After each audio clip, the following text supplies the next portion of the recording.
If you look at polling, there was a poll just came out a few weeks ago that 57% of Republican voters under age 50 have a negative view of Israel. A majority of Republicans under 50. That's unthinkable. Yeah, it's huge. It's not yet reflected in Republican politics.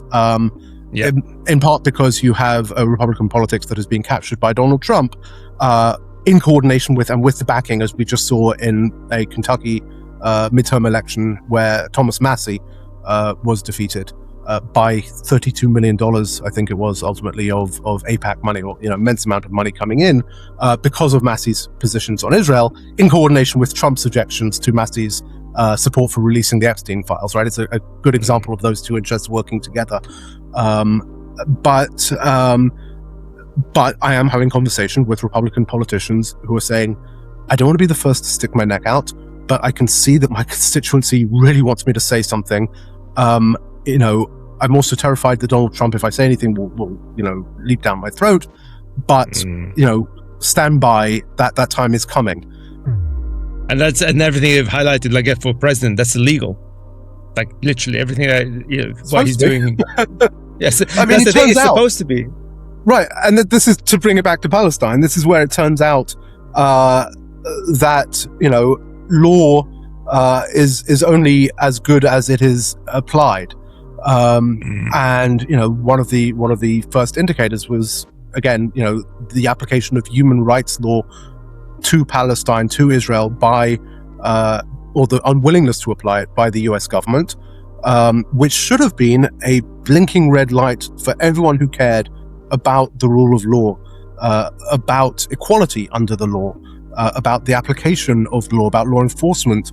That if there's something that is so blatantly being ignored, set aside by the executive, that is not going to be the only time in which the executive decides not to apply the law.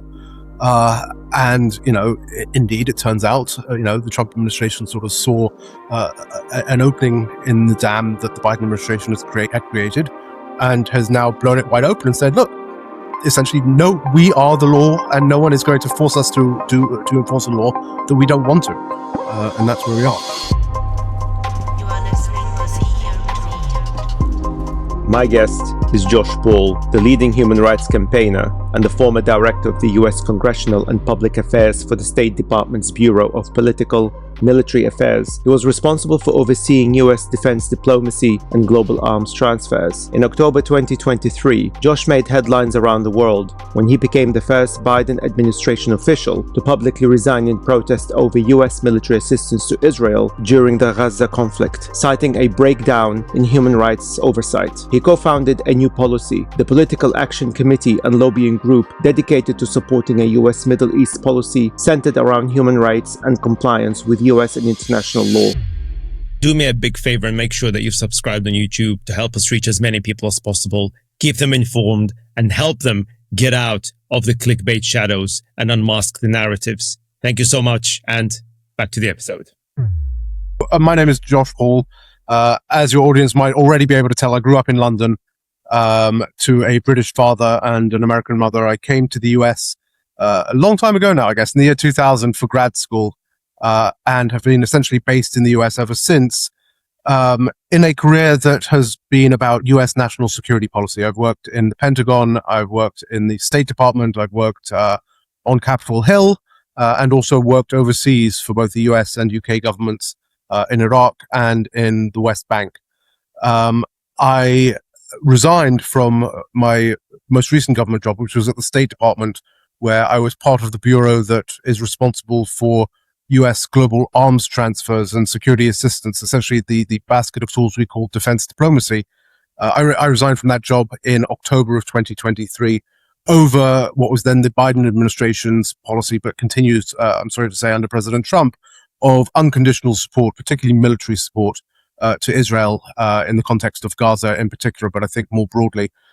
Since leaving government, I've teamed up with one of the many others who resigned over the same issue set to launch the organization that I'm speaking to you from today, a new policy.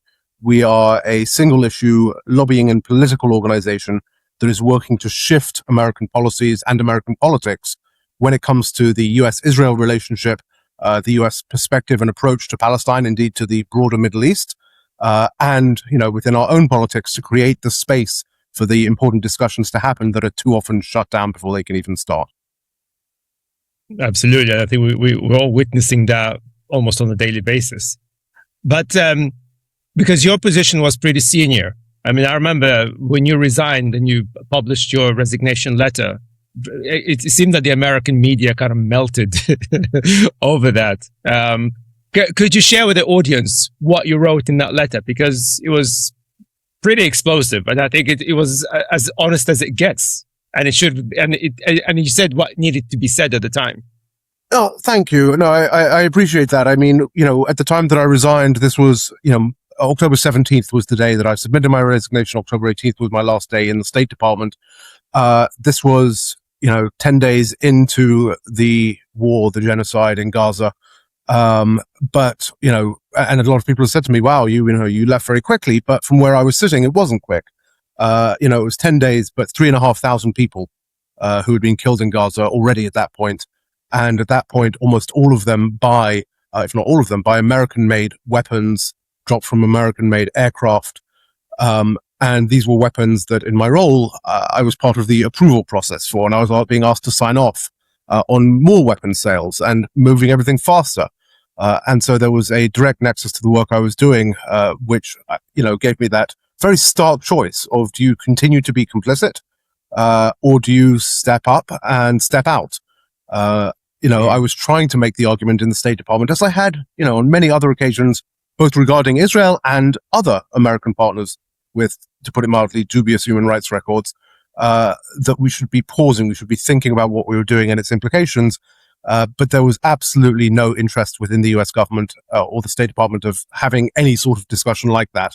I felt that there was an important discussion to be had, and if it couldn't be had in government, it had to be had outside of government by the American people. And to do that, I had to resign. And as I said in my resignation letter, at the end of the day, I think those of us who are not direct party to a conflict, it's our responsibility to think about the suffering of the people involved in that conflict, and indeed the suffering of the generations that will follow it, and to do all we can to bring it to a close.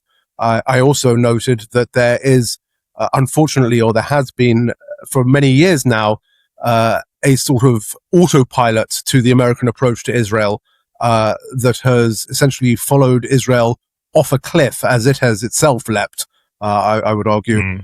And so there was a real need to grapple with the policy implications, the legal implications, and the basic morality of the approach that we were pursuing when it came to that unconditional support, particularly the military support, but not only. And so, I think that is a conversation that is a lot more alive now, not only in America, but in Europe as well, and around the world. It's a conversation that still has a long way to go if it is to result in the policy change that is urgently needed. Because that kind of brings another point to my mind. And I think somebody did ask you that question in one of the interviews as well. But I see that sort of, it's almost a bit of a whataboutery, right? So when people say, well, why did you choose to speak out now? Because Israel were doing to the Palestinians whatever they're doing today for many decades. And you were part of the department that supplied them with the weapons anyway. So why didn't you speak up back then? Wasn't it obvious then? What has changed since October 7th? Yeah, so the answer is I did speak up. I did so within the US government context.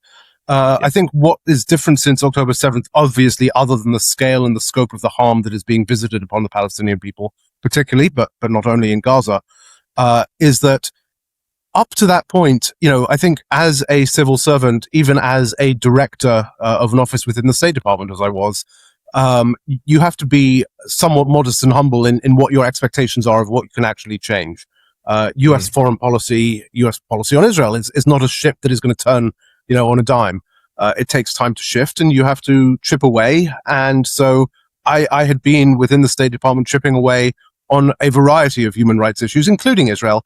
And my experience up to that point had been that even though, the top line policy was very clear, very fixed, there was actually really good work you could do within the system to prompt debate, prompt policy change, to bring about new structures, new processes, to consider human rights, to consider Palestinian humanity in these contexts, or in the context of the U.S.-Israel relationship. And I was happy to sort of do what I could in that space to move the ball forward. What changed was that space for debate and discussion went away entirely. So that there was essentially, it made no difference if I was in the role or anyone else was in the role. The weapons were going. And so it was, again, as I said, a combination of both the scale and the scope of the harm that was being done, but also this vanishing of the space for any debate or discussion about whether it was the right thing to do. And that's since October 7th. So the scale of that terrorist attack effectively made the American administration feel, that's it, there's no debate, we're effectively going all in regardless. So was that the turning point? It was, I think there was a predating predilection, or more than that, right, to support the government of Israel in its, whatever operations it undertook. To be fair to the Biden administration, in the 2021 conflict with Gaza, after a couple of weeks, the administration eventually, in which several thousand people were killed, the Biden administration did eventually step in to the government of Israel and say, okay, you need to bring this to a close. But I think it was very obvious to me, and I think to all of us who were watching from October 7th onwards, that was unlikely to be the case, in that context. Although definitely worth trying to rein in with the government of Israel and the U.S. government. But yes, it's right that space for debate and discussion close. And I have to say, maybe that's due to my lack of understanding of the situation. I mean, I was surprised that Biden, considering that he's pretty much more left-leaning Democrat compared to probably other Democrats, effectively stood by and supported Israel all the way. He refused to label their action as genocide. And of course, that kind of created a massive uprising, if you like, within the Democratic Party itself. And I'm just surprised. Why did he do that? I mean, because is it ideological? Because I would have thought ideologically the Republicans, especially the current president, they would be ideologically pro-Israel regardless. But with Biden, that was a little bit of surprise for me. But I'm a political Luddite, so was that obvious to you? That actually, it was. Yeah, Biden obviously would have supported Israel regardless. I mean, I'm just trying to figure out why did he ignore the genocide side of it?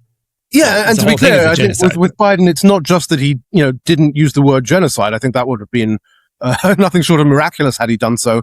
But it's that he wasn't willing to use any of the leverage that the US has through its provision of arms, through its provision of money, through its provision of diplomatic protection to Israel. Whether, in terms of shielding it at the United Nations, where under Biden, the US voted repeatedly to oppose resolutions calling for a ceasefire, or in the context of the international justice system, the International Criminal Court, the International Court of Justice. Biden was not willing to give really an inch. I think for him, a lot of that boiled down to personal ideology. Joe Biden was... I think, we are all quite aware, rather fixed in his ways by the time he came to the presidency. Not someone at that point, and particularly as the presidency continued, of, remarkable mental agility and the ability to sort of incorporate new data. But also, I think, very personally, ideologically committed to a mistaken concept of Israel, an Israel that, certainly doesn't exist now, and arguably never did exist. And then on top of that was also surrounded by advisors, his Secretary of State, Tony Blinken, who have very close ties with Israel, with the government of Israel, with Israeli society. And on top of that, and to be fair, also then facing a very clear Republican position on Israel, where any sort of suspension of assistance, any sort of pressure would be met with outcry. And, I think in that context, considered his space, his political space for maneuver, somewhat limited, but I think certainly nowhere near as limited as it actually was. And unfortunately, this is then also a set of assumptions and beliefs that he imposed on the Harris campaign, on Kamala Harris, vice president, when she took over the campaign to run for the presidency of the United States. The only thing I want to pick up on at the end of what you said there was that you would expect this sort of ideological rigidness from the Trump administration. I actually think that the Biden administration in that respect, or certainly President Biden as a person, was more ideologically rigid than Donald Trump as a person. I think Donald Trump is not a policymaker, right? He's not an ideologue beyond, what are the interests of Donald Trump, be they financial, personal, or political. And that's actually why, in part, you've seen Donald Trump be, I would say, infinitesimally more flexible, but still more flexible than Biden is in terms of bringing about the current quote-unquote ceasefire. And we can talk about why it's not actually a ceasefire, but in terms of that, in terms of pushing back on Israeli efforts to derail the government transition in Syria and, a couple of other spaces. I think at the end of the day, Trump is more open to intercessions or to outside voices, so long as those outside voices are bringing him a perspective that aligns with his interest. And I think that's why, Donald Trump is where he is now in terms of U.S.-Israel policy, because those voices are overwhelmingly very similar to the voices that were around Biden. So it's a different problem set. The outcome is the same, though. And he did actually make during his campaign, Trump, that is, that he wanted to end all wars and all conflicts. And he did mention some of his interviews that even, the Israel situation, he'll sort it out. Like the Ukraine, Russia, like he would sort everything out, which of course he didn't. Right. But that's actually fascinating that, it's just mere ideology and politics that, costs thousands of innocent lives, which to me, it's horrendous. But because the thing, again, from my reading, America could have stopped it. And it had happened historically, where America could literally turn around to Israel and say, hey, stop what you're doing right now, or we're just going to cut off our weapon supply. So has this happened? I didn't, just for the audience. Were there examples in the past where America turned to Israel and told Israel, the Israeli government, stop what you're doing or else? And has it worked? There are several examples. You can go back to the 1950s and the Suez Crisis, where Israel, France, and the UK were cooperating in an operation to seize the Suez Canal, and President Eisenhower at the time turned around to all three countries and said, stop it right now, or I will pull your loan guarantees, I will pull your loans, etc., etc. In the 1980s, Israel was, as they are now, involved in a war in Lebanon. And started shelling the city of Beirut. And President Reagan picked up the phone to then Israeli Prime Minister Begin and said to him, and this is quoted in Reagan's papers, you need to stop that bombardment of Beirut right now, or I'll tell you two things will be true. The image that the world will have of Israel will be that of a baby with his legs blown off, because that was the image on the front page of newspapers on that day. And the US will revisit and revise its relationship with the government of Israel on that basis. And that bombardment stopped within hours. There are other, less pressing examples. The second Bush administration in the 2000s applied pressure on Israel through the loan guarantees method, for example, to come to the table in negotiations. So there have been examples of the US using its leverage. And before we even start talking about leverage, we should also recognize that to continue the provision of arms to Israel in the last few years in particular, but I think for much longer than that, is not just a failure to use leverage, it's also a failure to follow American and international law. There are a series of American laws on the books that say, for example, we cannot give military assistance to units of a foreign security force that are committing gross violations of human rights, the so-called Leahy laws after Senator Pat Leahy. There is very, very clear and compelling evidence of multiple Israeli units committing gross violations of human rights in Gaza, to put it mildly. And yet the assistance continues to flow. There's not yet been an administration willing to actually apply the law, which I think is a warning sign well beyond the context of the US-Israel relationship. And, when we talk about executive overreach and the, inability of Congress or the people to really conduct the oversight and the control on US foreign policy, that is required by law. And why is that? I mean, there's obviously some sort of influence. Is it AIPAC money that is funding vast majority of politicians from both sides? Is that as simple as that, or is there something else going on?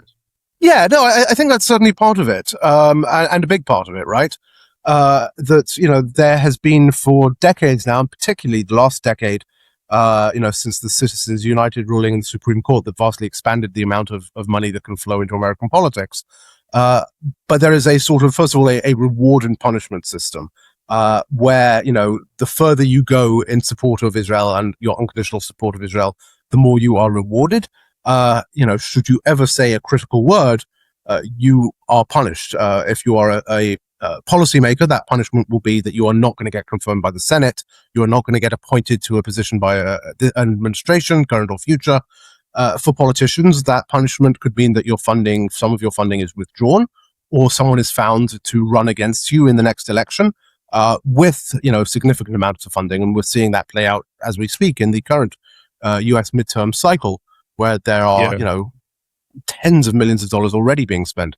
And I think that does have a significant impact on policymakers, but particularly, I think, up until now, when Israel has been, for most American voters, a side issue.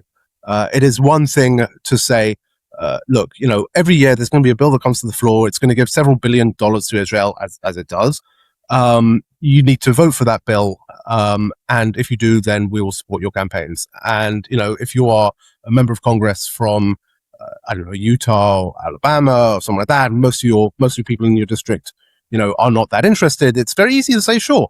I think that calculation fundamentally changes when, as has become the case now, Gaza, Palestine, Israel, the Iran war, have become kitchen table topics across America. People do care about these issues. They've become a litmus test for political and moral authenticity.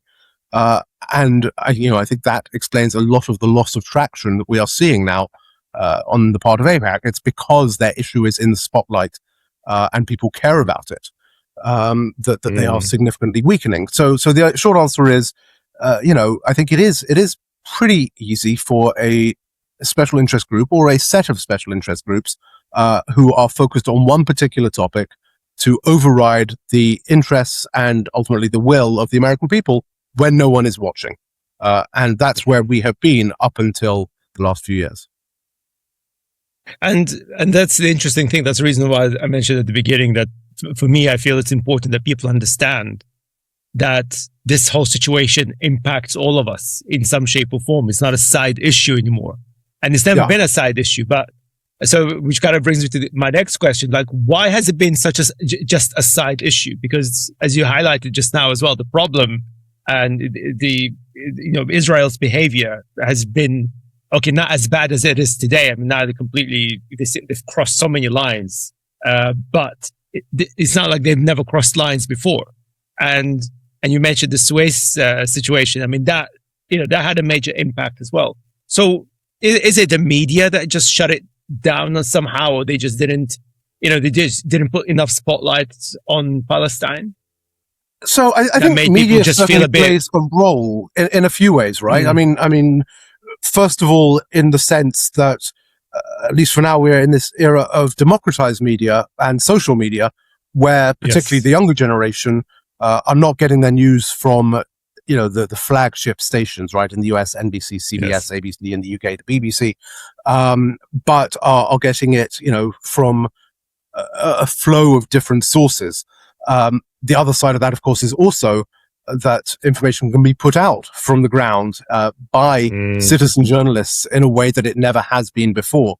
And what's interesting is if you look at, as the public opinion polling started to shift in America in 2024, 2025, people's perspective, you could predict people's perspective on Gaza, on Palestine, on Israel, not, certainly there's a big generational divide, but the single most important predictor was where they got their news from. Did they get it from, newspapers, from cable TV, or from social media? So the media certainly does play an important role, media has played, I should say, an important role in facilitating, prompting, and energizing that discussion. Israel's actions and just how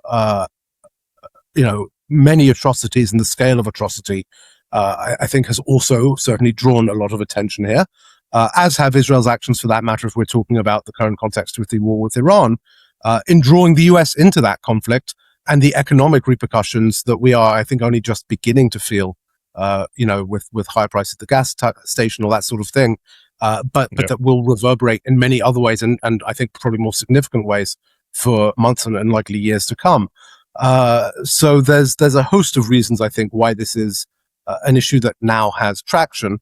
I do also want to say that there's been an important conversation, as I understand it, that has also been developing as Israel has gone off on its own direction compared to the broader global Jewish community, where I think, there are a lot of people, certainly in the American community, in their groups like Jewish Voice for Peace and If Not Now and others, for whom Israel is essentially unrecognizable as an element of their faith. So I think there's a number of factors that have been driving, why this conversation has really accelerated in the last few years. And that does explain, of course, Netanyahu's infamous statement that he wanted to take control. To him, he wanted to take control of social media. Social media has been a huge concern for him. He said that recently. And of course, we have Larry Ellison, who's a staunch Zionist, huge supporter of Netanyahu, buying out TikTok USA, right? So, and the whole tech bro ecosystem they're trying to take over. I mean, I did an article about this on Retort Media. That basically, if you look at who's controlling the media ecosystem right now, including social media, it's all the far right tech bros, literally. So they really tried to shut this down. No, I think that's absolutely right. I do fear that, having seen a democratization of media, we're now seeing a de-democratization of media. Part of it through the takeover of platforms, part of it through efforts to legislate controls and conditions and moderation of platforms in terms of defining what is and what is not permissible speech. And part of it, through the growth of AI, which essentially is taking over the role of delivering information to people, and ultimately, therefore, is a sort of a re-centralization of sources of information. It's a sort of a stepping back from the democratization that we had in the heyday of, the TikToks and, all the other various social media platforms. So I agree. I think that, there is a counter revolution, if you will, when it comes to information sharing that should concern all of us. And the problem with AI, it can be easily manipulated. And I speak obviously as an architect. I mean, it is like with social media, at least, in theory, you can manipulate which content you see algorithmically. By the end of the day, it's the user that publishes the content. Whereas if you decide to stop using social media or any news outlet and you just ask ChatGPT or whatever other chatbot, well, in fact, that is less trustworthy information, because you could easily manipulate what ChatGPT or any Gen AI model spews out. And you can provide citations, but you can always, but people don't necessarily read citations. I mean, or be selective in what sources you credit and find credible and cite and all that sort of thing. Yeah, exactly. Now, on a similar thing, but I don't know how much you know about Israeli politics and the Israeli society, because the question that really pops into my head as well: how could the Israeli people allow this to happen? Because there's a lot of Israeli people, I think, because part of the anti-Semitic movement is that, and I have to blame Netanyahu for that, is that they feel that Zionism is Judaism. And if you're anti-Zionist, therefore you're anti-Semite, etc., that's not correct at all. I mean, I'm a Jewish descendant. Part of and the main reason, actually one of the key reasons I am not Jewish, is I never had a connection with my Jewish heritage, because my entire Jewish ancestors were murdered by the Nazis. So I understand, genocide, if that makes sense. And there is no way in hell. My grandfather, who I've never met, he went to war to fight against Nazis I don't want to say just for vengeance, but of course that, he made that decision to leave my grandmother and my mother when she was a little baby behind and go to war, because he could not sit by. And, what my mother did say to me, that he could not sit by and say, and allow the Nazis do to other Jewish families what they did to his family. Right. And there's no way in hell I would think he would ever watch what's going on in Gaza and say, yeah, I want you to do this in my name as a Jew. No, that's just not a thing. However, unfortunately, again, because of media, social media, there's a lot of, vile stuff I see on social media right now. You probably saw the march that we had in London here, the so-called Unite march, the far-right march that went out there. And there are videos in there, people say, like they somehow, they used Israel's actions against Palestinians as an excuse to attack Jews. And then there was a video that kind of went viral on that.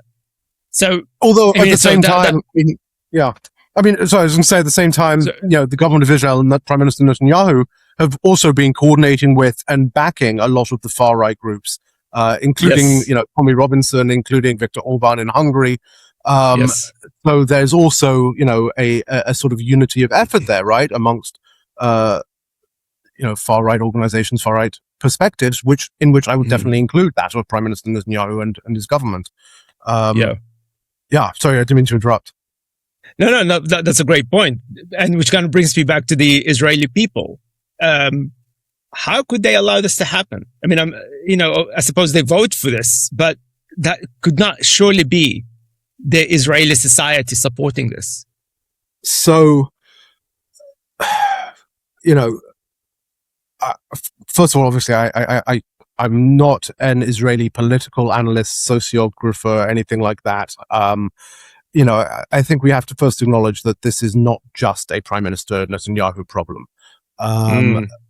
Even if you look right now at the upcoming Israeli elections, in which his primary opponent is Naftali Bennett, and look at statements made by Bennett regarding the Palestinians, they are just as bad as things that Netanyahu has said and done. I think there's a combination of factors here. One is that very, very dangerous combination between, on the one hand, this sort of militaristic chest thumping that has become a characteristic of Israel, certainly since 1967, combined with what appears to be a deep-seated insecurity of everyone is out to get me. And, when you combine the two, you end up with everyone is out to get me, therefore I need to be ready to crush everyone. And, this sort of sense of ethno-religious superiority with a militaristic tool to it. You add into that, I think, as well, first of all, Israel is interesting in that if you look at most countries around the world, the younger population skews more towards liberal left-wing ideology and people get more conservative as they get older. In Israel, the current younger generation is actually the most radically right-wing of any of the current generations in Israel. So part of that is because you have had, if you're a 21-year-old in Israel now, most of your life, Netanyahu has been your prime minister, is pretty much all you know in terms of government and governance. And part of Netanyahu's and his party's agenda, and not just his, for many years now, has also been to divide and separate, for example, Palestinian citizens of Israel. Certainly, if you go back 20, 25 years, there were a lot of joint, combined high schools where you had Jewish students, Muslim students, Christian students all studying together, after school programs, community centers. One by one, those have been shut down. So the link between the communities, the ability for one person to know the other, has all but vanished. And then you add this sort of propaganda that Israel continues of, we're under attack and they all hate us and all this sort of thing. And ultimately, when you combine that with the approach that Israel takes to responding, it becomes true. In the sense that you then do radicalize your population to a point where they, it's not only why have Israelis let this happen, it's why do, Israeli 18-year-olds go into the destroyed homes of Palestinian women, families in Gaza and mock them? Why do they think it's okay to snipe at grandparents? Why do they think it's okay Israeli citizens to line up outside Gaza to stop food convoys from coming through? This is a population well beyond Prime Minister Netanyahu that has been radicalized in a way that I think should be very, very scary to all of us. I mean, you see a lot of the videos that emerging again on social media, and they're not AI, and that they've been verified of what's happening in the West Bank. It's like carry on. No, you're right. No, the West Bank is where you also see now, this settler movement that doesn't hesitate to use really disgusting forms of violence to harass Palestinians, to push them off their land, to ethnically cleanse them with the ultimate backing of the government of Israel. So the other factor I also wanted to mention is accountability, the lack of accountability, the absence of accountability, right? So, whether we are talking about, that example of a soldier committing a war crime in Gaza, or whether we are talking about the policy of the government of Israel when it comes to apartheid in the West Bank, ethnic cleansing, genocide, there have been no consequences. And that's a US problem, right? The US are really the only ones that could impose or enable consequences and accountability when those sorts of crimes happen, whether at the unit level through the Leahy law, at the national level through allowing the ICC and the ICJ to pursue their jobs, to carry on with their jobs and bring accountability. So there's been, no feedback loop. Even as children, the way we learn is through a feedback loop. You touch a stove, you don't touch it again. Israel has been touching that stove now for decades, and it is not getting burnt. And so it is not learning any of these normative lessons of the consequences of bad behavior. So I really do think that that's not only a factor, but that's also going to be really the most critical part of any sort of resolution, is, building that feedback loop and that accountability back in, so that Israel can recalibrate and its society can recalibrate its own behavior, its own expectations. Which brings me very nicely to the next question: is there any hope of that happening in our lifetime? Then will there ever be peace in the Middle East with the current society? If it's practically not, again, we can't generalize, but it seems like if the new generation of Israelis have been radicalized in this way, I mean, can there ever be peace with a society that just gone rogue? Apparently. Well, so first of all, I don't think the current course is sustainable over the long term, right? It's just, I mean, I don't see, how within the broader framework and context of the Middle East, where, not only is Israel isolating itself amongst the region and the broader world, but in order to continue down the path, it is also, and with certainly even more so with US assistance and oversight, reinforcing a system of very brittle, I was going to say, very brittle and often very brutal authoritarian regimes that are in place, because if they were not in place, the country's relationships with Israel and therefore with the United States at this point would be very, very different. And that is just not sustainable. At some point, there is going to be a crack, whether it is in Israeli society or whether it is in the Arab world. And so, I don't think the current course is sustainable. I do think, again, precisely because that accountability piece is such a vital driver of both national policymaking and of human behavior, that this is where the US's role really comes to the fore. Because at the end of the day, the US is the only country that can impose consequences or allow consequences to be imposed on Israel for the actions that it takes. And, whether that takes the form of a radical shift in US policy to actually impose consequences, or a radical shift in US policy to just withdraw entirely from Israel and from the region, either way, I think you end up with a fundamentally different set of calculations for the government of Israel, the Israeli military, and Israeli society as a whole, for that matter. So I think, and I do see, and here's the good news, change is coming in American politics and policies. When we look at the state of the debate as it is today, compared to where it was 2 years ago, particularly on the Democratic side, but not uniquely on the Democratic side of the aisle, I think that there is no question that change is happening. It never happens as quickly as we would like. and American politics moves in increments of, in part 2 years with midterm elections, but really in increments of 4 years. And we shouldn't expect, sort of a radical transformation between now and 2028. But I think that significant change is coming and has to come, really. The question, I think, is how quickly that change comes, because, if you look at the situation the Palestinian people face right now, I don't know how many more years they can go through this or wait for this. I know that there's the concept in Palestinian society of sumud, of essentially taking on the burden. But we need to hurry up from our side. Well, interestingly, the Iran war probably will accelerate this. Like as a side effect, like that, it was definitely the consequence that the Trump administration and indeed Netanyahu didn't expect, it seems. Yeah, no, I think, I don't know what the Trump administration expected, but I think it's very clear that, first of all, the Iran war has been deeply unpopular in the US since day one. It's also been very interesting to see how the Trump administration has sort of stepped backwards and forwards between saying, as Secretary of State Marco Rubio did just 3 or 4 days into the war, we're doing this because of Israel. I think, he's actually said that Israel was going to attack Iran. We knew that Iran would respond against US bases. Therefore, we had to join Israel in its attack, which makes absolutely no sense. But okay.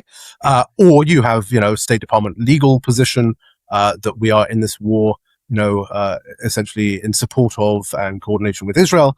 At the same time, you also have, the administration trying to step back and say, no, that's not it at all. But I think it's very clear, to the American people that we would not be in this war. The Strait of Hormuz would not be shut down, and all of these consequences would not be flowing if it were not for the leading role that Israel took in drawing us into it. And so, yes, that also accelerates change, and I think also brings the issue set to a wider audience at a level that they are forced to engage with. Right? Not everyone cares about international relations. Not everyone, I'm sorry to say, cares about the suffering of people overseas. But people do care when their farms are unable to procure fertilizer, when their cost price of the pump is doubling. These are issues that also make people stand up and say, well, why is this happening? And they look around and they realize, and that does drive change as well. Well, as the classic term goes, it's the economy stupid, right? It's basically, it's as simple as that for a lot of people. It's the economy stupid, or there's also that other classic term, war may not be you may not be interested in war, but war is interested in you. Yes. Yeah. And this actually reminds me of the point that Scott Lucas makes a lot on this podcast. In fact, that we've got to reach an era potentially now that it's not right versus left anymore, because like you highlighted just now as well, that all these issues, concerns are impacting everybody equally. It doesn't really matter whether you're Democrat or Republican, whatever. And in fact, we've seen that during the elections of 2024, that quite a lot of quote unquote traditional Republicans voted for Kamala Harris, right? Even Dick Cheney, was it Dick Cheney that even voted for or endorsed Kamala Harris? Yeah. I would argue Dick Cheney was pretty much on the far right under the Bush administration. But it just shows that now it seems like there's this general movement, I guess, if you want to call it that, because nobody's leading that movement. But there's definitely this general sentiment, Americans versus the elites now, or, even now, people coining the term the Epstein class, which of course Netanyahu apparently has been somehow linked to that. But it just seems like it's basically everybody now is, going against the establishment, using that term again, whoever is in the establishment right now, it seems. Yeah, I agree. And, so there has been a sort of a general liberal consensus for the last, few decades, at least in the US and across Europe, where if you look at the difference between, in the 2012 election between Mitt Romney and Barack Obama, sure, there are some differences on social issues, but broadly there's a consensus. This is the way things are supposed to work. This is America's role in the world, and all that sort of thing. I think that consensus is breaking now, and it is breaking in no small part, I would argue, because Palestine has demonstrated the ultimate hypocrisy of the people making that argument. Yes. Tony Blinken at the State Department, former Secretary of State, as a primary example of someone who would stand up and laud the international rules-based order and then shield Israel from any consequences for violating every basic premise of that order, while calling out Russia for doing the same.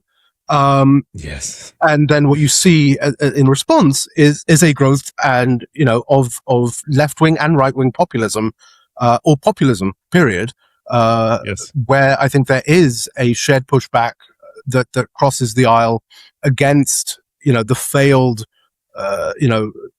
liberal policies, as people feel they are, of the last few decades, where that haven't delivered, that have left people feeling like they don't have a stake or ownership of their own governance. They don't have a voice.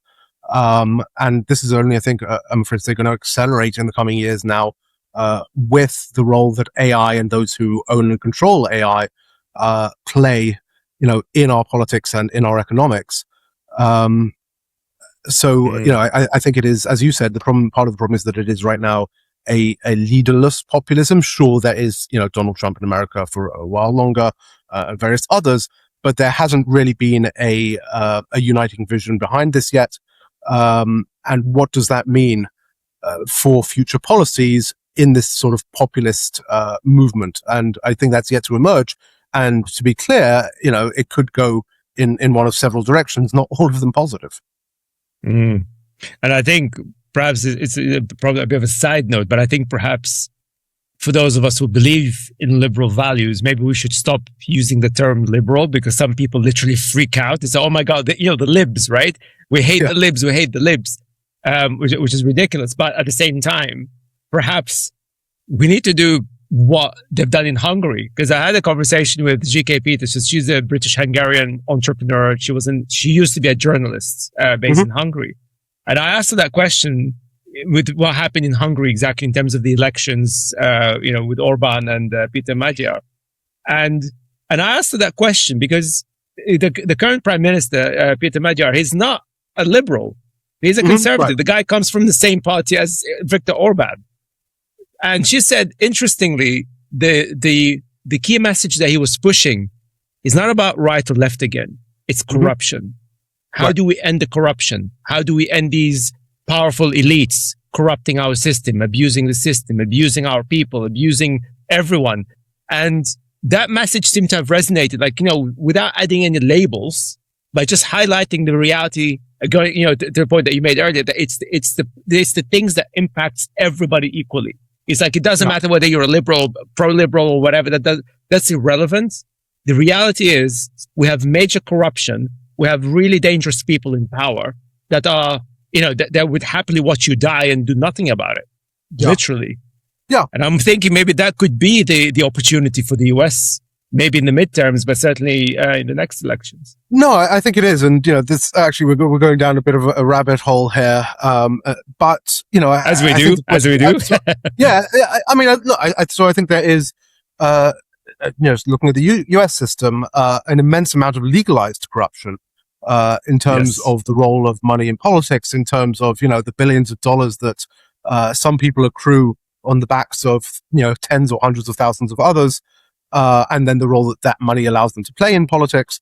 I think the concern is that ultimately, how you identifying the problem is vital and step one, but then how you respond to that problem, is also vital. And, I think that there are different ways of doing it.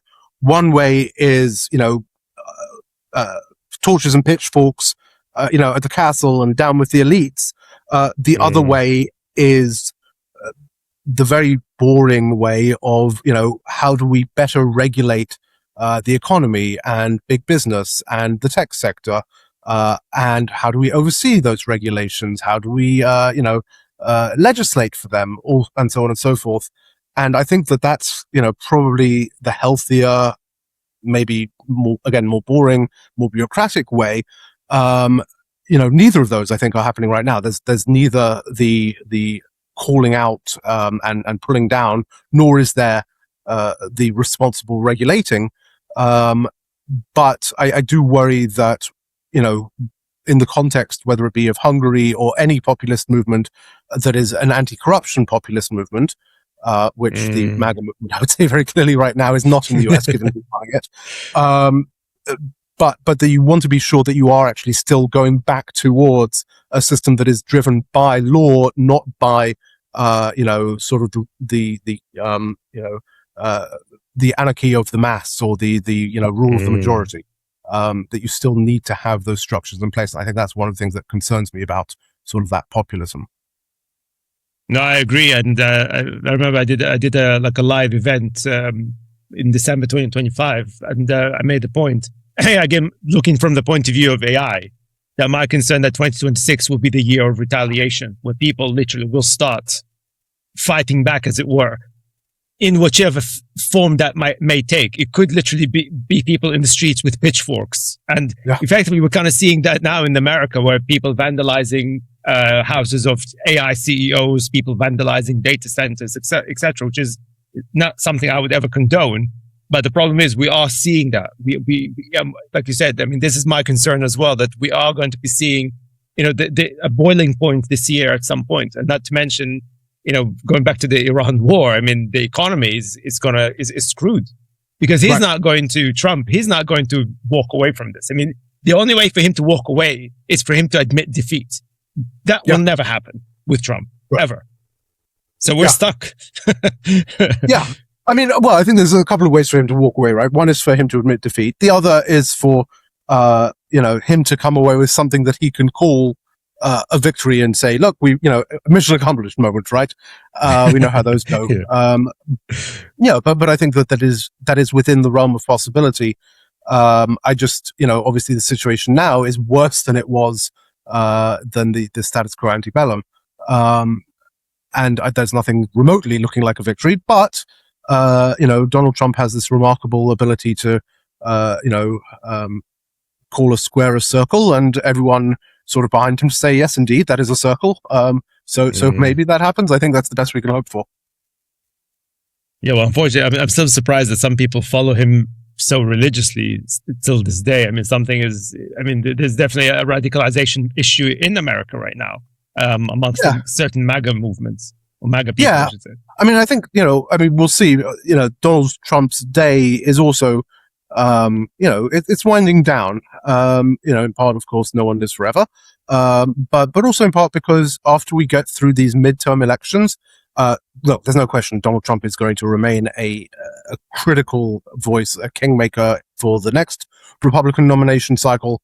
But at the same time, he will be a lame duck in a way that he has not been up till now. No matter what machinations he sort of contrives to try and stay in power. And so there will have to be some sort of reformation or, reprocessing within the MAGA movement and the Republican Party of what their future leadership looks like. And in that context, Trump's voice over time, is going to sort of ebb. I think he's never going to be as powerful within the movement as he is right now. But he has caused a lot of damage. I mean, I'm sure, actually, that's one of the things I wanted to ask you as an ex-civil servant, that what impact DOGE had on American civil services, because it gutted everything, it seems.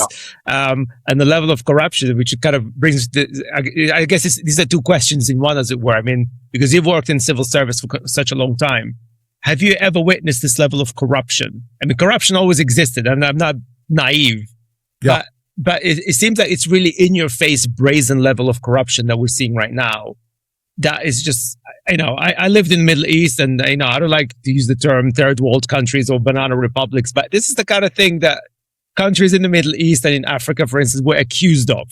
So to see, the United States of America effectively behaving like a quote unquote banana republic, it's quite concerning. But I mean, have you ever experienced this, and how shocked are you that he managed to successfully achieve this level of corruption? And of course, how did DOGE play a role in this? Because, this is where the tech bros, obviously Elon Musk specifically, they stuck their claws into that system and access data in a way that they could never access before, because it's not really particularly legal for them to access the sort of data that is available in civil services.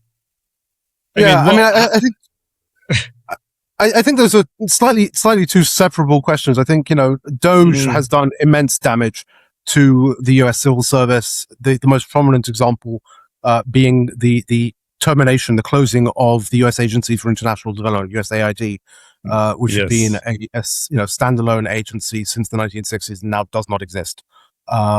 And we are seeing the consequences of that. Sorry to interrupt. We're seeing the consequences of that right now with the Ebola outbreak. Right, exactly. And, there have been assessments that the closure of USAID will result in millions of deaths around the world in the next few years. And this is something that, Secretary Rubio was just questioned about in Congress a few weeks ago and sort of, tried to dodge around. But there is no dodging around it. And it's also very clear to me, talking to current US government officials, many of whom I'm still in touch with, that people are terrified for their jobs, of being fired for their opinions, and that is just such a bad place for the civil service of a democratic system or democratic country to be in, because at the end of the day, I think one of the things, at least ideally, that makes democracies function better than autocracies is the ability and the space for debate, for disagreement. The idea that it's not just someone at the top says, build a bridge, and everyone sort of goes and builds a bridge, but someone can put up their hand and say, this is an earthquake prone zone, maybe you should build it over there. But I'm just using, the example. Yes. But the fact that there can be that open policy discussion within government, is one of the things that prevents bad policies, bad decisions, from happening. And so that's, I think, the harm from the politicization of the civil service, from the damage that DOGE has done, and so on and so forth. Then, separate but related, is this question of corruption within government, there's a very stark example. I was just up in New York last weekend, and if you go to the UN, the building right across from the UN is a beautiful, shiny, tall tower, the Trump, one of the Trump towers, and you wonder to yourself, well, I wonder how many what countries are renting the office space in that tower and what are they paying?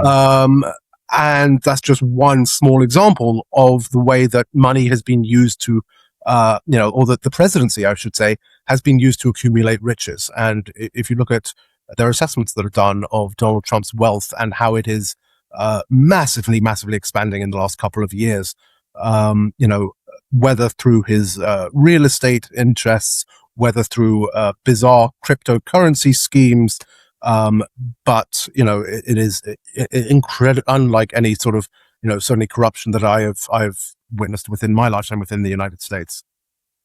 And everything you've highlighted, like for president, that's illegal. Like literally everything what he's doing. Yes, I mean, that's it's supposed to be. Right, and this is to bring it back to Palestine. This is where it turns out that law is only as good as it is applied. And one of the first indicators was, again, the application of human rights law to Palestine, to Israel, by or the unwillingness to apply it by the US government, which should have been a blinking red light for everyone who cared about the rule of law, about equality under the law, about the application of law, about law enforcement. That if there's something that is so blatantly being ignored, set aside by the executive, that is not going to be the only time in which the executive decides not to apply the law.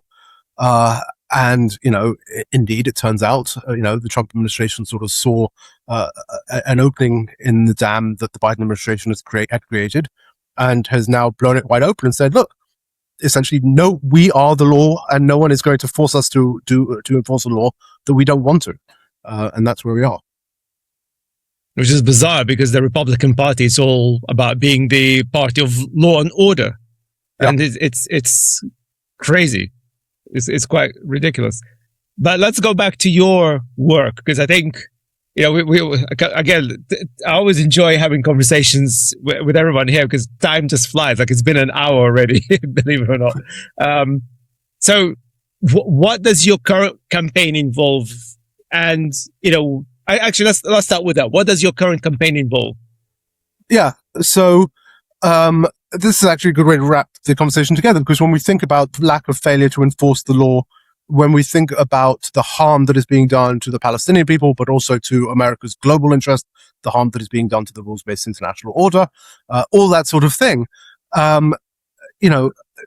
these are all policy and legal questions, but they are fundamentally political questions. And that is what a new policy is here to address. At the end of the day, we are not a think tank. We are an organization whose premise is, American policy towards the Middle East, towards Israel in particular, is not, it's certainly doing an immense amount of harm to Palestinians, but to everyone involved, including the United States, but is being driven ultimately by American politics rather than an open and free policy-making process like you would see for any other country in the world. It's a unique problem set that is ultimately political. So what we are trying to do is to fix those warped political incentive structures, that reward and punishment system I was talking about earlier, that has been created, that creates that bubble around US-Israel policy. And so we are doing that as first of all, and primarily a non-profit lobbying organization, engaging with members of Congress. Right after we finish this call, I'm going to go head up to Congress and meet with some more folks to push them on, legislative change, on, bills, on, those issues. We also engage in advocacy, bringing, people at the constituent level into the national conversation and bringing the national conversation down to the constituency level, and doing what we can to better coordinate the movement and to essentially translate the energy and the momentum that we've seen on the streets and the campuses of America the last couple of years into real political power and real political change. And then separately, we have something called a Political Action Committee, a PAC, which essentially provides campaign finance, right? Funding to candidates, endorsements of candidates, political support for candidates. Because this is America, it's not enough to bring votes. You also have to bring money, and that's what the PAC does. Yes. In order to, again, show that support for a shift in US policies on Israel is actually a political winner.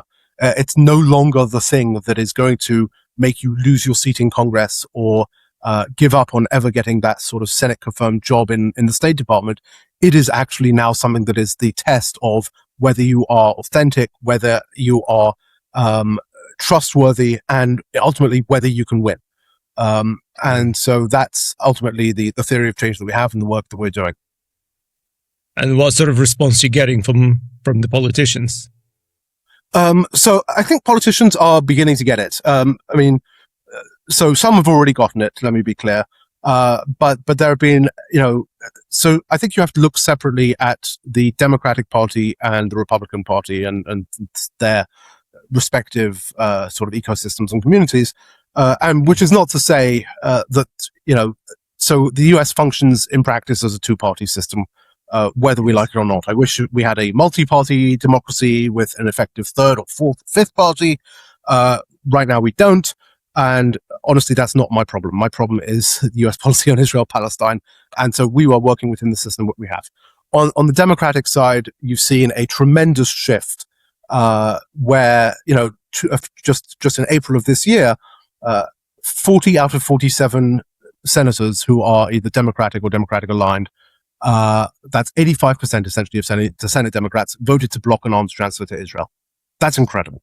That reflects just about the 85% of Democratic voters who want to see a shift in US arms transfer policy to Israel. And if you look at who those senators were, all of the senators who could conceivably be running for president in 2028 voted to block that arms sale to Israel. Really interesting. Including John Ossoff of Georgia and Lissa Slotkin of Michigan. So there is clearly a shift that is happening on the Democratic Party. And in my own experience, there are more and more sort of moderate and centrist doors who are now Democrats who are now opening their doors to me, to my organization, reaching out and saying, I've not moved on this. I need to move. I need to do something. And the answer is, yes, let's help you do that. Because at the end of the day, we can complain all we want about people who have been way too slow to get off the dime and to speak up and to do anything. But if they're starting to shift, by all means, shift. So that's the Democratic side in the aisle. On the Republican side, so it's very clear that there's a radical shift in the Republican electorate. If you look at polling, there was a poll just came out a few weeks ago that 57% of Republican voters under age 50 have a negative view of Israel. A majority of Republicans under 50. That's unthinkable. That's unthinkable. Yeah, it's huge. It's not yet reflected in Republican politics. In part because you have a Republican politics that is being captured by Donald Trump, in coordination with and with the backing, as we just saw in a Kentucky midterm election where Thomas Massey was defeated by $32 million, I think it was ultimately, of AIPAC money, or immense amount of money coming in because of Massey's positions on Israel, in coordination with Trump's objections to Massey's support for releasing the Epstein files. Right, it's a good example of those two interests working together. But I am having conversation with Republican politicians who are saying, I don't want to be the first to stick my neck out, but I can see that my constituency really wants me to say something. I'm also terrified that Donald Trump, if I say anything, will leap down my throat. But, stand by, that time is coming. And so I think there will be, particularly as we go through the midterms into the next cycle, a lot more opportunities on the Republican side. Again, it's a very different conversation. I don't want to overstate it. But I think that shift is happening there as well. Good, because obviously now the prediction is that the midterms will be completely dominated by the Democrats. So they will obliterate the Republican Party on both houses. Do you think that would potentially, by the way, assuming, of course, that Trump doesn't cheat, or there's obviously, we don't know what's going to happen here. But I mean, it's assuming free and fair elections, and also, we haven't yet seen the full scale of redistrictings that are happening in various states around the country play out. That doesn't affect the Senate, but it does affect the House races. And a day is a long time in politics, and it's still a couple of hundred days till the election. So. Indeed, but in theory, that's supposed to be somewhat positive. If the Democrats take over both houses, could that potentially mean that some of these Republicans will feel more comfortable to say, you know what, okay, we're going to come out now, because then Donald Trump is not going to have any power, really, would he? Yeah, I mean, I think even if Democrats don't take back the House or the Senate or both, I still think that you're going to see this become a wedge issue within the Republican Party. And let's imagine a Republican presidential primary after the midterms, but for the 2028 cycle, between someone like a Ted Cruz or Marco Rubio on the one hand, and a JD Vance on the other. This is actually going to be one of the defining differences between their candidacies. Is whether they are, like Cruz or Rubio, sort of committed to a continuing sort of position of unconditional support to Israel, or I think like Vance, more in the isolationist, more populist camp of, what the F are we doing, and whose interests are we putting first. So I think regardless of the outcome of the midterms, I think that is still going to be an issue within the Republican Party. Yeah. Mm-hmm. And do you have any impact on the business community at all? Because of course, organizations, they sponsor specific politicians. But even the one thing I get frustrated, you probably see me on LinkedIn, I rant about this all the time, where I say that I think it's ridiculous that the business community believes in so-called neutrality, which in my view, that's just being silent and being somewhat cowardice even. But I sympathize, and you kind of alluded to that before, that some people just don't want to stick their neck out, right? It's like they're worried about their careers or any kind of implications. Some of us here, we're the crazy ones, I guess, or the brave ones, whichever. There's a thin line that separates the two. We decided to stick our necks out. But what impact does your work have on more business professionals, potentially, or indeed other civil servants, to come out and effectively create, a wider movement to encourage more people to take some sort of action, no matter how small it is? Yeah, no, I hope it does, right? Because at the end of the day, when the Overton window shifts, when the sort of space for political discussion expands, it's most directly relevant, sure, on the floor of Congress or, in the policymaking halls. but it has a knock-on effect. And I mean, I'm sure, I've talked to many Palestinian Americans and people actually who are, progressive or whatever they might be, who, I talked to someone the other day who's wearing a watermelon pin. And someone's stopped them in the supermarket and said, "Oh, what is that?" And they explained. They said, "Oh, that's amazing. Where do I get one of those?" I've talked to Palestinian Americans who've said, people who said, "Where are you from?" in the way that Americans do, which doesn't actually mean where are you from. It means where is your family originally from? And they've said, before they would say Jordan, or they would say the Middle East. Now they say Palestine, and people say, "I'm so sorry for what's happening to your people. I love Palestine," all this kind of thing. And of course, that then has a knock-on effect into political spaces, into corporate spaces, into business spaces. It also means that, when companies take one-sided actions that historically have been to the benefit or aligned with the interests of Israel, there is now more pushback. There are now more people calling them out. Microsoft, fascinating example. That first of all, to say that shut down the Azure cloud that parts of the Israeli military intelligence were using, and then has now gone on to fire essentially the leadership of Microsoft Israel over some of those linkages. And so I think the more and more examples we see of that, the more people will feel confident and comfortable to bring them up, to draw them to attention, to raise their voices. Now, to be clear, that is not going to be a universal experience. I think one of the most difficult business environments right now is the tech sector. And particularly in Silicon Valley, where, there is, in the new military technological complex, right? So companies like Palantir, Anduril, where there is a lot of co-existence, co-alignment, co-development with the Israeli tech sector. There is a lot of, feed into those tech companies from Israel's own military intelligence, personnel. So I think that's, where I think one of the ground zeros for this ongoing discussion and debate is playing out. But I think in other sectors, consulting and energy and elsewhere, we are seeing significant shifts in what the political space or what the permitted space is for political conversation, for, people to have different perspectives.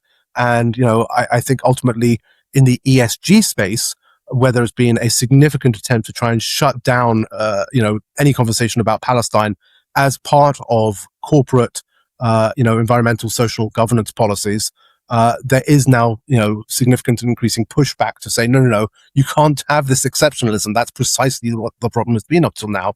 And, we will see how that plays out. But we are seeing, I think, that conversation take root, both in public spaces, public corporations, and in the private corporate sector. Mm-hmm. And actually, speaking of Palantir, because of course the tech sector, like you said, is a big problem right now when it comes to this issue. And I suppose the two, probably again, it's two questions combined into one, because while you were working, as a civil servant, you obviously, you interacted with the Israeli military in terms of supplying, the military needs and support and so forth. Because I don't want to say that it's an excuse that they use that they are under threat, because they are under threat. But I think they're probably overhyping that threat. And you kind of alluded to that at the beginning, that they're overhyping the threat a little bit. For instance, Iran, yes, it's run by pretty horrific people. They want to eliminate Israel, etc. Yet at the same time, interestingly, thanks to social media, people discovered that there's a Jewish community in Iran. Yep. And in fact, ironically, because of AI targeting, quote unquote, which is the dumbest thing anyone could ever do, they bombed Israel. I think there was Israeli forces bombed Jewish synagogues in Iran, in Tehran. Yeah. So, I mean, it's kind of crazy. So I guess the question, because again, going back to the tech sector, because they are absolutely using the threat that Israel is facing pretty much as an excuse to fuel AI investments and basically the intelligence and integration of AI models into military applications and surveillance, etc. I mean, that's really Palantir's modus operandi, but frankly, they all started doing that. Yeah. So let's start with that. I mean, how seriously is the big threat that Israel is facing today? I mean, to the extent that there was a threat a few years ago, if you look at the Middle East right now, it is hard to see any sort of real or viable threat. On the contrary, Israel has become almost sort of a unipolar power, particularly on the military capability side across the region, able to strike with impunity in Iran, in Qatar, as it did against Hamas negotiators earlier this year or last year, across the region. And so, I think the idea that, whatever remains of Hamas in Gaza currently poses any sort of threat to Israel is absurd. And I think would have been absurd as soon as October 20th, quite honestly, of 2023. So Israel does have this incredible military and power edge in the region in that sense. But I think, in part as a sort of function of dehumanizing its enemies, particularly the Palestinians, to impose this surveillance state, to impose this sort of idea that, you don't qualify for the same rights that we do because you aspire to the same rights that we have, as we discussed to begin with, just a recipe for continued conflict and disaster, and ultimately the continued isolation and growing isolation of Israel within the international system as a whole and within the region in which it exists. And how is this fueling the tech sector? Because you've worked with the tech sector, they lobbied and stuff. Yeah, so I think Israel, has identified that one of the key, as they would say in Defense Department speak, lethality enhancers is AI, is tech, and has made significant investments in the military technological space, in part fueled by the US, right? So the US provides Israel with billions of dollars of funding every year, which it is permitted to use some portion of to invest in its own defense industry. And so you have this rather bizarre context right now in which the US is essentially subsidizing Israeli, unmanned aerial system companies, electronic warfare companies that are then competing with the US on the international market. But Israel has built out this pretty robust technological capability, and also conveniently happens to have a petri dish to practice and to test it on, which is the Palestinians. It's like if you think about the parallel in pharmaceuticals, right? There's these horror stories you remember from the 1960s and 1970s of medical trials being carried out on unwilling populations, whether in sub-Saharan Africa, sometimes in US African American communities, that one would like to think cannot happen today because of the regulation, the oversight, or all that sort of thing. But essentially, that is where the Israeli tech sector is right now with regards to the Palestinians. That surveillance tech, weapons tech, AI applications in both of those spaces can be tested in the West Bank and in Gaza, and then can produce these very, very capable systems that can then be exported, to the US or to other customers. And that's exactly what is happening right now.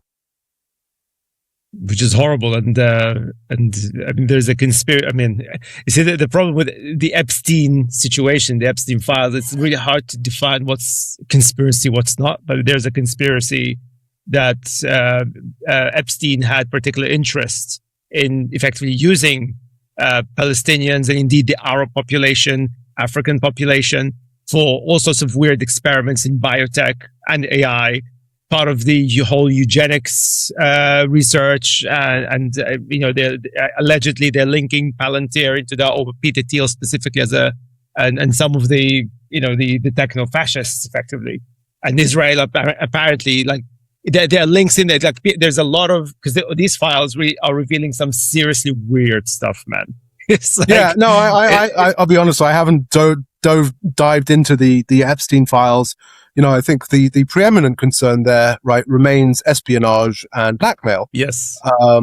And, someone put it, even if Epstein was not working on behalf of an intelligence agency, he was certainly working under the eyes of many intelligence agencies. And so, I think there's a lot of consequences there that haven't yet been sorted through.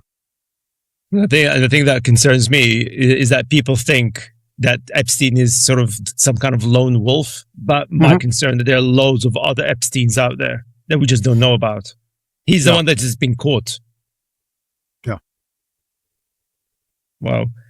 But I mean, I tried to finish. I always aim to finish conversations with some sort of positivity. I mean, in fact, we kind of alluded to positivity in the sense that you're getting more politicians responding positively to your campaign.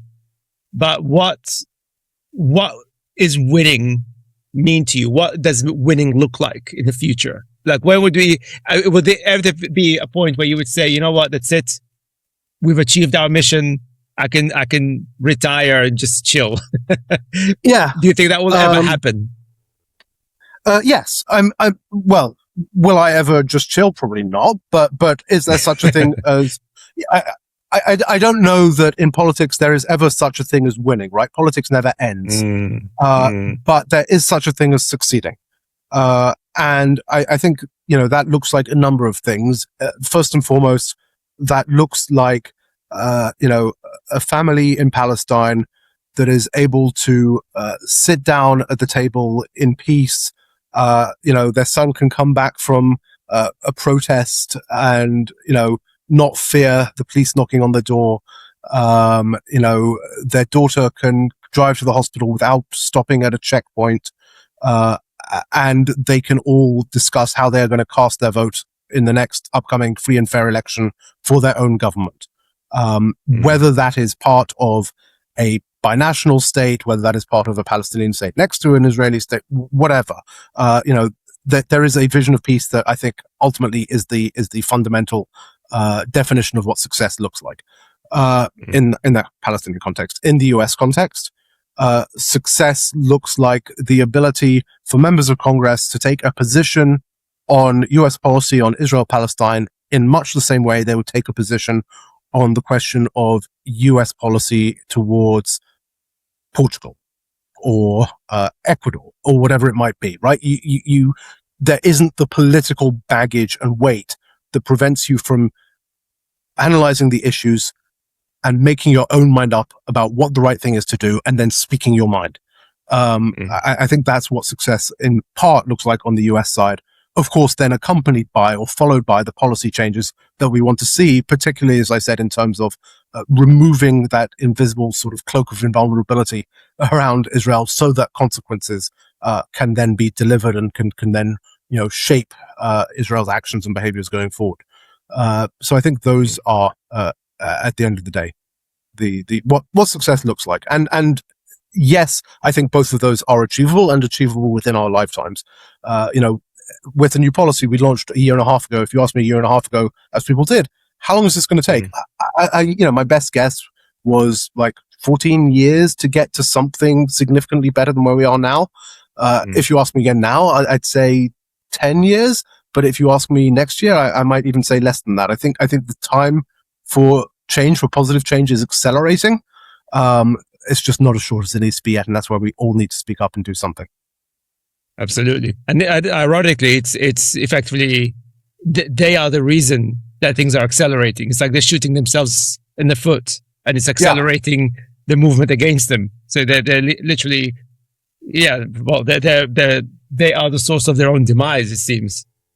Yeah, no, and I think you see that sort of overreach, right, in many different frameworks, including obviously in their behavior in Gaza and West Bank and the region, but also in terms of, in American politics, where, again, to pull up this example from the recent midterm vote in Kentucky, where Thomas Massie was defeated. Yes, he was defeated, but at what cost? And I think that sort of made a lot of Republicans look around and say, what is happening here? This is not representative of sort of the politics that we want. Also, in terms of the repression that is so often used, when people speak up to be critical of Israel, and the ongoing assault that is happening within our own Congress to try and sort of take away a lot of American First Amendment rights.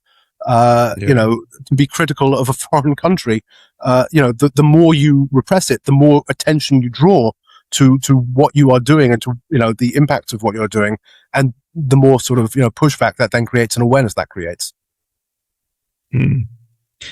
Wow. What a complicated world, hey? Yeah. Well, no. If people want to support the work that you do, and follow you, where can they go? Yeah, so please do visit us. Our website is anewpolicy.org. It's anewpolicy.org. And there you'll find information about our policies, our work, and how you can get engaged alongside us, in support of us, and in partnership. So look forward to receiving that outreach and working together for, I think, the better future that all of us want for all of humanity. Indeed. And again, as for listeners, all the links will be in the description. But this is really the message that I've been trying to do. And not trying, I am pushing through this podcast is that, the more of us go out there and speak out in whichever shape or form, it's worth it. But also you end up meeting up people. Actually, Josh and I haven't met until like a week ago, something like that. So if it weren't for that, we wouldn't have this opportunity to have this great conversation. So if people are worried about sticking their neck out, you need to know that you're not alone, right? You reach out to people like myself, people like Josh, and many other people that came to this podcast and other podcasts. You will get help. I mean, you get support. You're not alone. So that's right. The more and let me add. Out, yeah, of course. Yeah. No, so I just want to add that so while my own organization, A New Policy, is focused on US policy and politics, I think particularly for listeners who are, maybe based in Europe, maybe, trying to find their own space to speak out in the corporate sector. There's another organization I'd also recommend to them. It's called Bystanders No More. And we can put the link in the show notes here. But they are a, Europe-centric organization that is specifically there to help people get off the fence, to say, look, for people who want to speak up but don't know how, don't have the comfort, how do you find that pathway? So Bystanders No More is a fantastic organization that is doing precisely that work, and would be glad to connect with you as well. No, excellent. Yeah, again, links will be in the description. But Josh, again, my friend, thank you so much for the work that you do. It's an inspiration, I have to say that. And thank you for your time, being part of our new podcast. Always welcome, as you know that. No, thank you very much, and look forward to meeting you in person. Yeah, likewise. I hope you enjoyed this conversation. Thank you so much for joining us. Please do me a big favor and make sure that you've subscribed on our YouTube channel and you like this video and you shared it to as many people as you possibly can to keep them informed and get them out of the clickbait shadows. But we can't do this on our own. We have to do this all together as a growing community that believes in truth. And we want to get rid of these clickbait, rage bait shenanigans that is proliferating the web and poisoning everything that is out there today. Now, if you can't afford it as well, please consider joining us as a paid member on retortmedia.com/support. This supports not just the podcast that we do here, but also the reporting that we do on Retort Media ecosystem, where we try to maximize the reach to as many people as we possibly can through information and real journalism that prioritizes facts over fiction. Now, with that, guys, thank you so much for all of your support. Much love, and I'll see you in the next one. Peace out. You are listening to